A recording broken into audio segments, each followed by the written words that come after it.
I'm Zoe Cunningham and welcome to the London Open Backgammon 2012.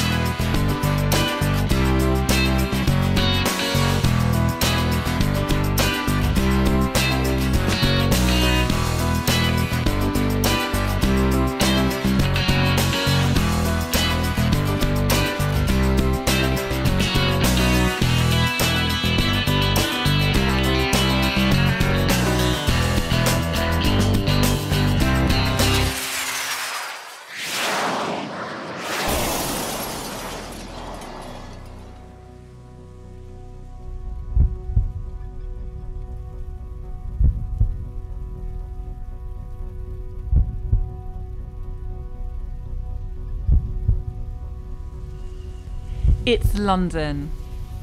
It's 2012. From 128 players to just one. It's the London Open.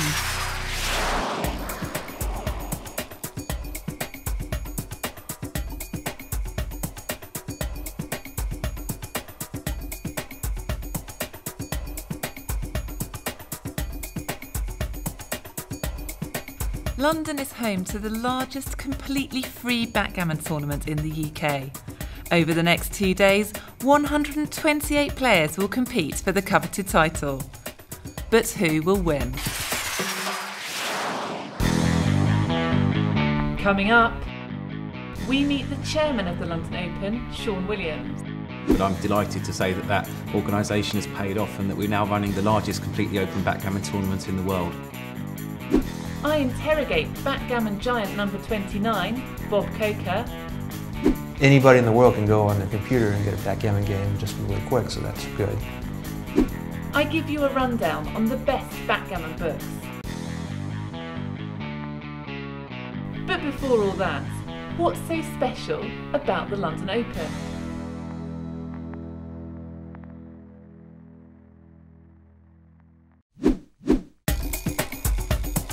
The London Open brings together top-notch, world-class backgammon players from the European continent, from the UK, from America.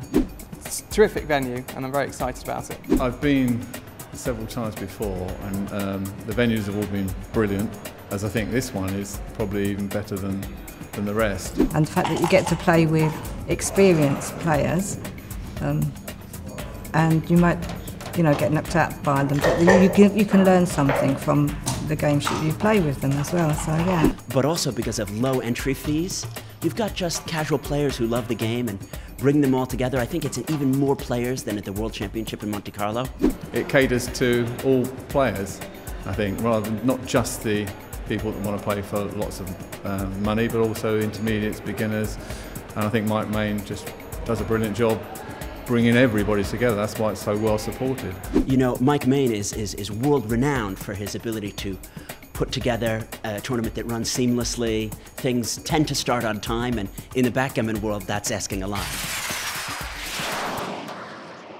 The 128 contenders are split equally between amateurs and professionals, hailing from all across Europe and the US. And amongst them, 4 have earned the rank World Backgammon Giants. Only 32 of the best and most committed players across the globe are given the title Giant, and the 4 we have here are Bob Koca and Paul Weaver from the US, Raj Jansari from the UK, and Katja Spillam from Norway, who is one of the few top female players in the world. We expect at least one of these giants to make it to the final, but in backgammon, anything can happen.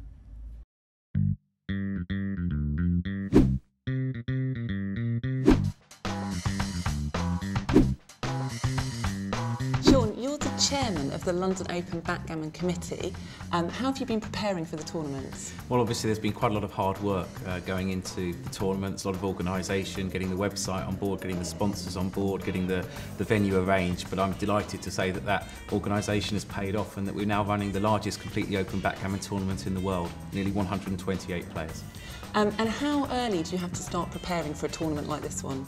Oh, preparation starts, literally kind of 9 months in advance, and actually we'll start preparation tomorrow for the London Open 2013, which we're going to run as a 256-player tournament, which will be the largest backgammon tournament run in modern memory. What are the key things that make a tournament like this so successful? I think first and foremost it's the staff, so it's having great tournament directors, great assistants, and certainly in Mike Main as the tournament director and Andrew Sargent as our tournament manager, we've got a fantastic team of people running this tournament. So I think that's first and foremost. Then a variety of formats, a variety of different levels that people can play at. So really you create a format which is open from someone just starting the game, their very first tournament, through to some of the world giants that we have here. What's different about this tournament compared to other tournaments? It's completely free to enter. So there's no registration fee at all. So we're funding the tournament through raffle tickets, through sponsorship, so we can try and keep that free for the players. What are your hopes for the weekend? I hope that people will have a good time. I hope personally that I'll do quite well in the tournament, but I suspect that's unlikely. But I think just that everybody has a good time, that lots of backgammon gets played, and that we can promote this fantastic game to more people.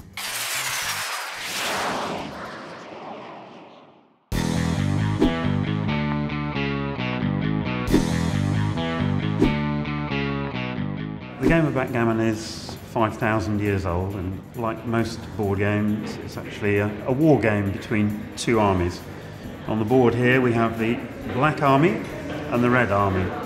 The basics are actually very simple. You are trying to get your army home and take them off the board, because ultimately the game is a race. Whoever wins the race wins the game. The movement of the checkers is governed by two dice.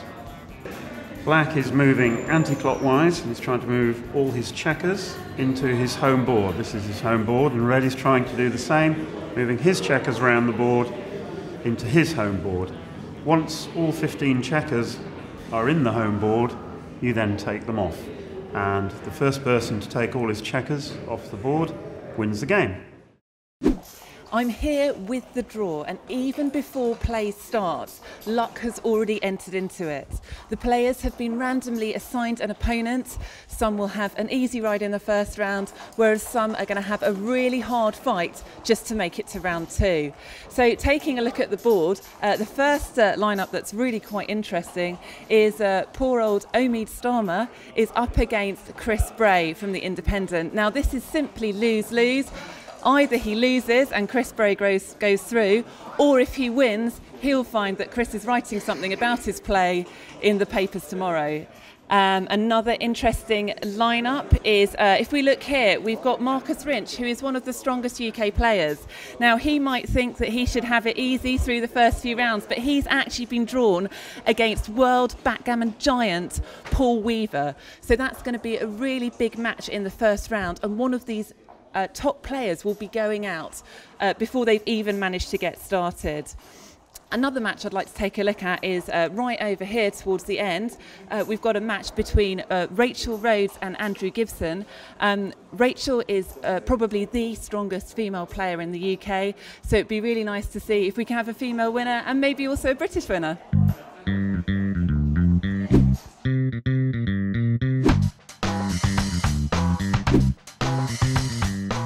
I'm here with Professor Bob Koca, who is World Backgammon Giant number 29, as well as being a mathematics professor in Baltimore, Maryland. So Bob, this is your first time in London. Is there anything particular about London that's drawn you here? What I like to do when I go to a new city is not necessarily go to any place. I like to just go in the middle of the city and just have a walkabout, kind of wander around aimlessly. And you discover things you wouldn't have discovered otherwise. What made you start playing backgammon? Well, let's see, I learned when I was like 5 years old. And I was playing just many different games as a kid. And just a competitive streak, so I tried to get better. So I learned probability theory when I was like 8 years old because I wanted to get better at backgammon. So it was backgammon first, and then you learnt probability to help you? It was all kind of together. Just any game I was trying to get better at. So in backgammon, I think playing those games got me into math, and math got me into backgammon more. So it's kind of a cycle, I guess. Can you explain a bit, because I think it's quite well known that that mathematics helps with backgammon. Can you explain a bit about exactly how? Okay. Yeah, many ways. First of all, a lot of people think math is just numbers, but I think better, if you had to say one word for math, I'd say maybe relationships and patterns. And mathematicians just see patterns a lot. And in backgammon, you want to see patterns. So I've seen this position before, I know how to deal with it. Another way is just estimation skills. This position is like one I've seen before, but not quite the same. How can I adjust for that? And then there's just times you just have to do just brute force calculations sometimes over the board. Like if I leave this person here, he'll get hit how often, how bad is that, I estimate that, etc. Do players who don't have a good understanding of maths, is that going to impair them in playing backgammon? I think it does. Here's that kind of the strange thing. I think a lot of players with a little bit of practice could get a lot better who's weak at it and they just don't want to, I don't know.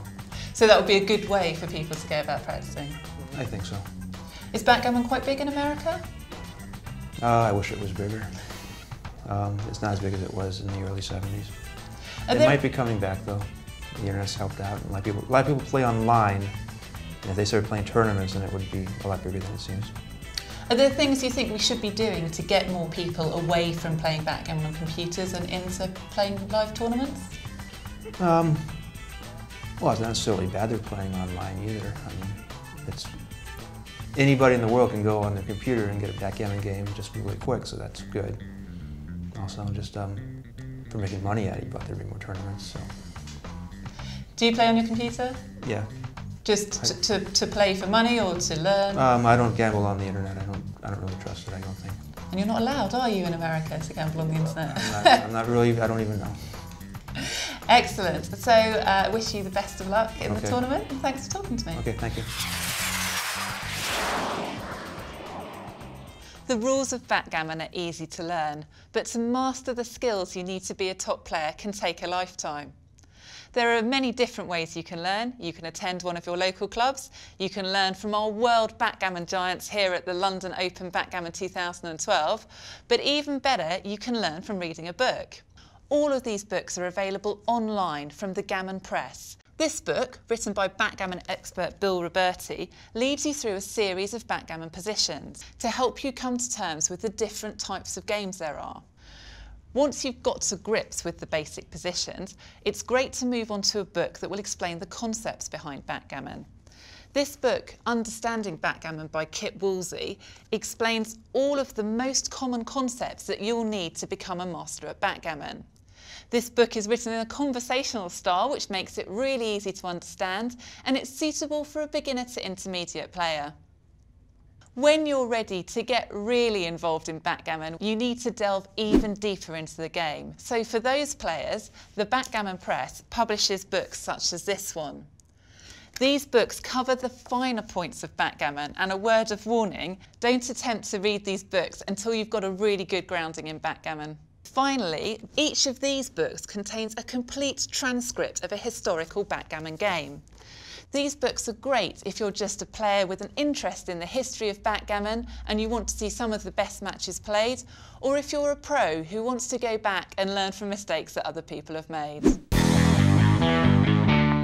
Next time, we catch up with the backgammon columnist for The Independent, Chris Bray. The weirdest one involved a game of backgammon for the highest stake possible.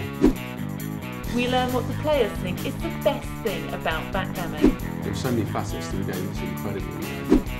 And we find out who made it into the last 16. Join us then. You've been watching the London Open Backgammon 2012. Join us next time to hear more from the World Backgammon Giants and to see who makes it through to the next round of this thrilling tournament.